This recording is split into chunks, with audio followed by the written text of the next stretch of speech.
ሰላም ሰላም ወገኖች እንዴት አላችሁ? የጌታ ጸጋና ሰላም ይብዛላችሁ። እስቲ እቺን ቪዲዮ ሰምተን እንመለስ። ከዛ በኋላ ተመልሼ ማብራሪያዬን እሰጣለሁ። ተባረኩ፣ ተከታተሉ።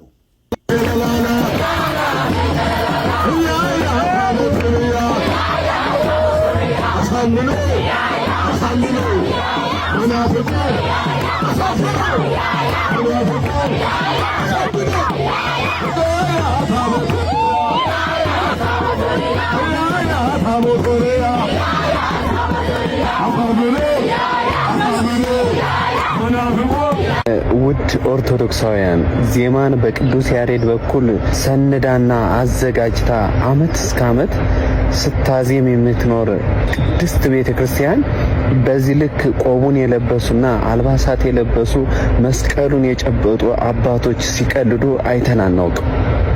በእውነት ነው የምላችሁ። እንደዚህ አይነት ጭፈራዎች ወጣቶች ትተው ወደ መዝሙር ይግቡ በሚባልበት ዘመን እኒህን አባት መስማት እጅግ አሳፋሪ አሳዛኝ ነው።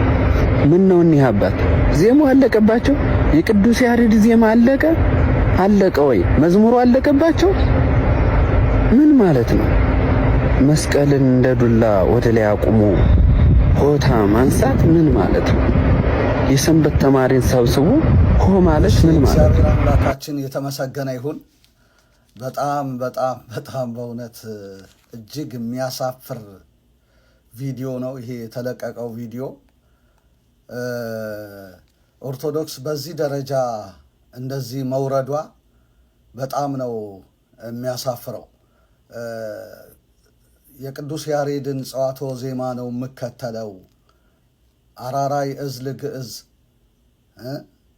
ብዬ እከተላለሁ ብላ የዜማ ባለቤት ነኝ የምትለዋ ቤተ ክርስቲያን የክለቦች ተሸናንፈው ወይ አርሴናል እና ማንቸስተር ተሸናንፈው አንዱ ሲያሸንፍ የአንዱ ክለብ ደጋፊ የሚጨፍረውን ጭፈራ በካህኑ መሪነት ሊያውም ልብሰ ተክህኖ ለብሰው በሳቸው መሪነት መስቀሉን እንደ ሻቦላ ወደ ላይ ወደ ታች እያደረጉ እንደ ዱላ ኦሆሆ እያሉ እንዲህ መጨፈራቸው በጣም በጣም ነው ያዘንኩት። በእውነት ኦርቶዶክስን በዚህ መልኩ አልጠብቃትም ነበረ።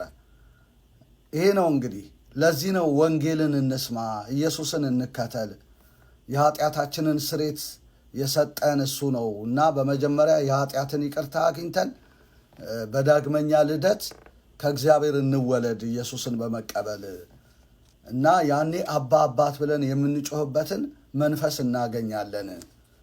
ለእግዚአብሔር የሚቀርበው ምስጋና ምን እንደሆነ ያኔ ይገባናል እያል የምንናገረው ከዚህ የተነሳ ነው። እንግዲህ በዚህ ደረጃ በየስቴዲየሙ እና በሆነ እንትን መኪና ሳይቀር ትሬንታ ላይ የወጡ የሚጨፍሩ አይነት ጭፈራ በካህኑ መሪነት እንዲህ ከተጨፈረ የኦርቶዶክስ ቤተክርስቲያን መጨረሻ እጅግ የከፋ ነው የሚሆነው ማለት ነው። በእውነት በጣም ነው።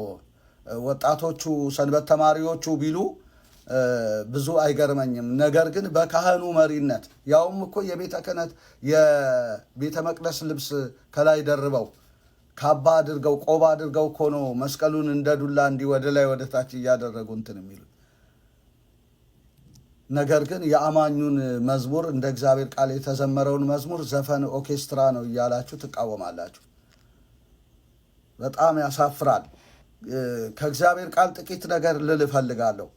ሙሴ አሮንን ያለበት ክፍል ዘጸአት 32ን በሙሉ ልታነቡ ትችላላችሁ። እኔ ግን ቁጥር 21ን አነባለሁ። ሙሴም አሮንን ይህን ታላቅ ኃጢአት ታመጣበት ዘንድ ይህ ሕዝብ ምን አደረገህ አለው።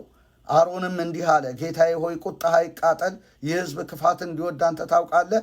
እነርሱም ይህ ከግብፅ ምድር ያወጣን ሰው ሙሴ ምን እንደሆነ አናውቅምና በፊታችን የሚሄዱ አማልክት ስራልን አሉኝ። እኔም ከእናንተ ወርቅ ያለው ሰው ከእነርሱ ሰብሮ ያምጣልኝ አልኋቸው። ሰጡኝም፣ በእሳትም ላይ ጣልሁት፣ ይህም ጥጃ ወጣ።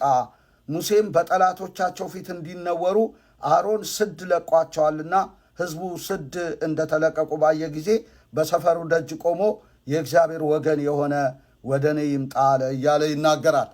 እና እኔ ለካህኑ የምለው ነገር ይሄን ነው። ሙሴ ለአሮን ያለውን ነው። ይህን ታላቅ ሕዝብ ታመጣበት ዘንድ ይህ ሕዝብ ምን አደረገ? ይህ ሕዝብ ምን አደረገው? ታላቅ ኃጢአት ያመጡበት ዘንድ።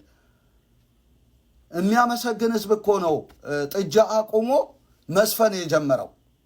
ልክ እንዲህ አይነት አሁን ካህኑ እንዳሳዩት ከሰንበት ተማሪው ጋር ሆኖ እና ሙሴ ሕዝቡን አይደለም የተናገረው፣ አሮንን ነው። የአዋቂ አጥፊ ስለሆነ ይህን ታላቅ ኃጢአት ታመጣበት ዘንድ ይህ ሕዝብ ምን አደረገ? እኔም ለእኚህ ካህን ይህን ነው የምላቸው። ይህን ታላቅ ኃጢአት ያመጡበት ዘንድ ይህ ሕዝብ ምን አደረጉት? አሁን ለሰንበት ተማሪው የእውነተኛውን ወንጌል የእግዚአብሔርን ቃል ትምህርት ሊነግሩትና በእግዚአብሔር ቃል መሰረት ሊዘምር ሊያደርጉት ሲገባ የጭፈራ የስቴዲዮም ጭፈራ በየእንትኑ ዕቃ ሁሉ እየሰበሩ የሚጨፍሩትን ጭፈራ ያስጨፍሩት። ምን አደረጉት? ይህ ሕዝብ ካልቻሉ ክህነቱ ካልተስማማዎት ለምን አይተውትም? ለዚህ ነገር ብቁ ካልሆኑ ማስተማር ካልቻሉ ሕዝቤ እውቀት ከማጣት የተነሳ ጠፍቷል። አንተም እውቀትን ጠልተሃልና ካህን እንዳትሆን እጠልሃለሁ ይላል።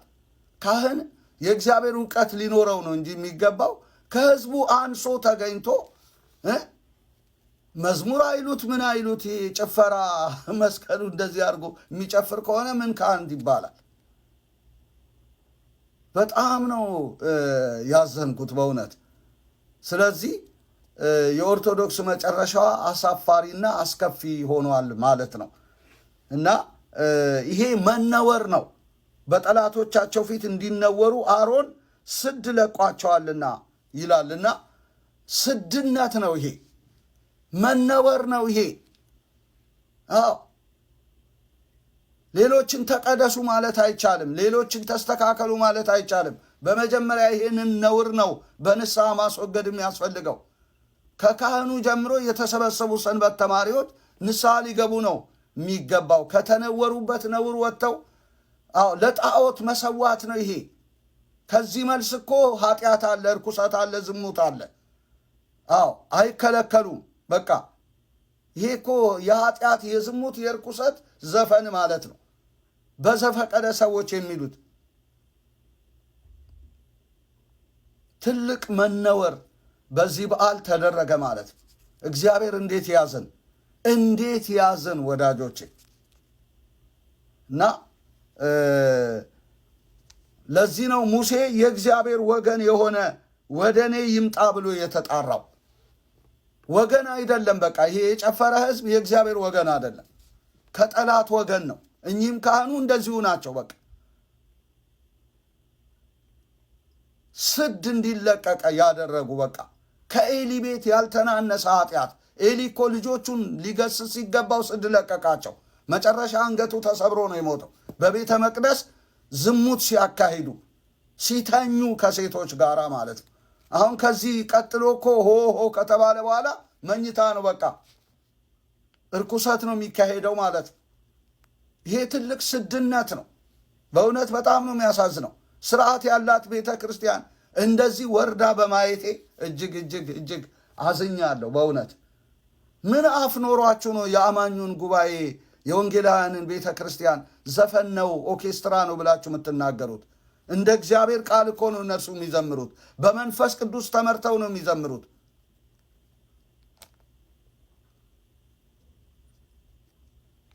በጣም በጣም በጣም እና እግዚአብሔር መንቃትን ለዚች ቤተ ክርስቲያን ይስጣት። በንስሐ መመለስ ይሁን። እነዚህ ሰዎች ከዚህ በኋላ ንስሐ ገብተው ካልተመለሱ በጣም ከባድ ነው የሚሆነው። ትልቅ ዳሜጅ በቤተ ክርስቲያኒቱ ላይ መጥቷል። ትልቅ ጥፋት ማለት ነው። አቤት አቤት አቤት አቤት!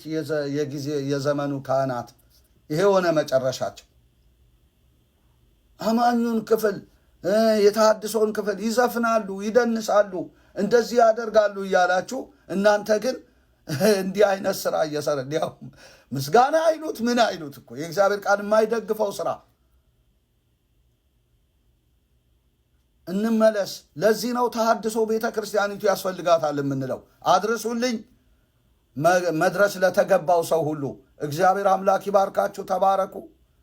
ክብር ለእግዚአብሔር።